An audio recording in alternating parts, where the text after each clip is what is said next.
Pray you go ahead and strap yourself in, that you turn your volume up. The word God has for you is intentional. It is purposeful. It is propelling just for where you are right now. Listen, receive this unto yourself, knowing that God is speaking directly to you on today. I am not for everybody.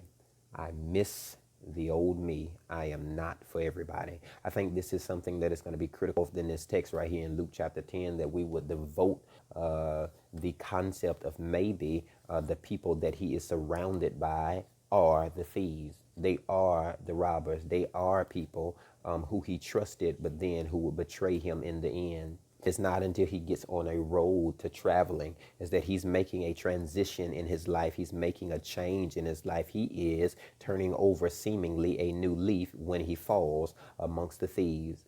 Is that a lot of people don't mind where it is that you are right now. They don't even mind the direction it is that you're going, but it is when you come to a place of getting too close to letting them go, that's when they show their true colors. You want to find out how it is that a person is for you, or how it is that they really feel about you. It is try and make a move to change. And see, now the enemy is tactical in how it is that he plans to attack in this season. Is that anything that's moving, he's going to project attack on. Can I tell you on tonight, it is a good place to be in when you are under attack of the enemy, because that means is that I'm not on his side. I am moving.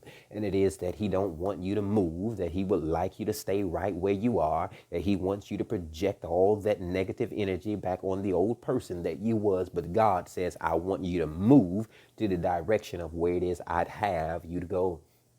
You have to keep moving regardless of who comes with you or who is attached to you. Is that it does not matter if they come, if they leave, if they stay, if they obey. It does not matter. You heard the word of God. So it is you need to move. I think a lot of the times we put ourselves in the same position that this merchant does, is that we want to leave and enter into our new season with yet old people. Hear me now, is that the thieves that were his friends now have robbed him, they've stripped him, and they've beaten him and left him for dead. Is that they had no regard for the person that he was becoming. They had no regard for the journey he was on. They had no regard for the things that they would take from him, that he would have to be put in another position where it is he has to gain those things back. What is it that you've lost in this last season that somebody has cost you? Did they cost you a dream? Did they cost you a job? Did they cost you a relationship with close family members? Did they cost you a relationship with better friends than what they are? It is that people who come to steal from you, who come to strip you, who come to beat you and leave you for dead will often do it after they alienate you. It is that he is in a place where it is he has to depend on the people who's stripping him. He has to depend on the people who's robbing him. He has to depend on the people that's beating him. What is it that you become a lover of your abuser? Oh my God, I'm not talking to nobody in the room on tonight. I know it, so I'm not talking to you. I'm talking to the person that is right next door to you. That it is that people are connected to you. And sometimes we fall in love with the people who abuse us, not because we love them, but because we need help from somebody and they've alienated us from everybody else but them. Is you have to be careful of people who come in your life to separate you from your family, separate you from your friends. It is you have to be careful of people that want to get you so eagerly by yourself. It is that it's not until three men pass by him on the road that he's able to obtain help from pure strangers. Is that I miss the old me that was carefree, who could travel and go anywhere that I wanted to go. Is that I'm not really sure if it's daytime. I'm not really sure if it's not. It didn't really matter. It's that he's traveling. When is it that the new person you are now is afraid of everything that it is you used to be very comfortable in? I mean, you can't even come in a house anymore without checking the door lock 3, 4, 5 times. It is you can't even park beside a car before it is you want to move and you get antsy. It is you can't even be in the store until it is that you're running out at the first sign of a bell whistle or a door closed. Everything that I used to be normal doing now has changed because I've been through some things in my life. Can anybody attest tonight that that is your testimony, that is your story, that people just don't understand what it is I've been through and why I am the way that I am? What is it that is keeping you away from the things that you like to do, that you used to love to do, that you would go out and spend time with yourself? And now it is that you don't even want to be alone by yourself, but still you can't go out because you're scared of the crowd around you. What is it that has you paralyzed in fear, that it is that you don't even want to do the old things you used to do? You're scared to drive now. You are scared to fly now. You are scared of being around a boyfriend or a girlfriend by yourself. I don't know if you've been hurt. I don't know if you've been prayed on the wrong way. I don't know if church hurt is the problem. I don't even know if you're going now, if you don't sing anymore, if you don't really preach anymore. I don't even know if it is you stop working because it is of an attempt of attack that happened on the job.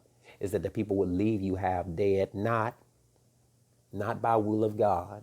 It is that people perform in the assignment of projection, that they're Christians. They may pass you by on the road, but it is that God has missioned somebody to not take too long, but to show you you're worth more without even giving them anything. It's not until you've been under grave attack that you can project onto yourself grave fear. Is that God is not in fear, nor is he in the plan of holding you back. Oftentimes, I think many of us independent people, God puts us in a company of people who can help us, but we reject the help, for it is what I can do for myself. It says somewhere along on the line, I didn't grow up like this. I didn't just morph into this overnight, but there was an attack over your life that will make you hesitant. But God told me to tell 3 people in the room on tonight, he is exposing the enemy in friends. He is exposing the deception in family. He is exposing the manipulation in marriages. It is people sometimes want to be connected to you, not for your good, but for their own personal gain.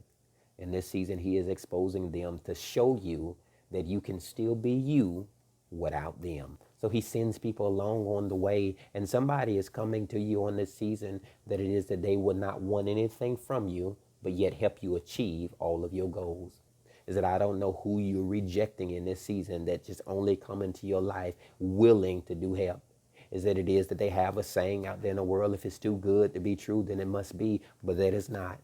And I tell you that God would mission some people who have nothing of ill will intended, that they really only want to help, that they really only come to do you good and do you service in this season.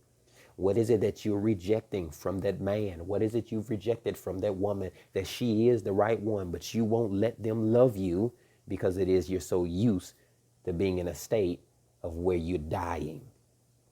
Since I've mentioned that you move in this season, move away from that place where it is the enemy would leave you hoping that you die. People do love you. People do care about you. But the enemy doesn't want you to face that reality. He wants you to look at things for right what you see in front of you. I'm hurt. I'm wounded. I'm not healed. I need help. But it's not the end of your story. But I've come to tell somebody on tonight that it is God said, I want you to live life more abundantly. Is that the thief comes to kill, steal, and destroy. And you have to know that. It says, I want you to live and shall not die. That's his assignment for your life, is that the projection has went forth that you shall live and shall not die, declares the Lord. Is that he missions you, he assigns you, he puts you into a place where you can believe again, where you can hope again, where you can pray again, where you can have faith again. Will you get up and allow a stranger to put you into a better place where you can believe God that a stranger can love you right, while it is my friends have attacked me wrong? I know you miss the old you that used to be happy, that used to be smiling, that used to go out on dates freely, who would just be the life of the party. And it is that I want you to be pushed back into that same purpose, is that you don't forget and lose your individuality of living, for it is the enemy only wants you to die.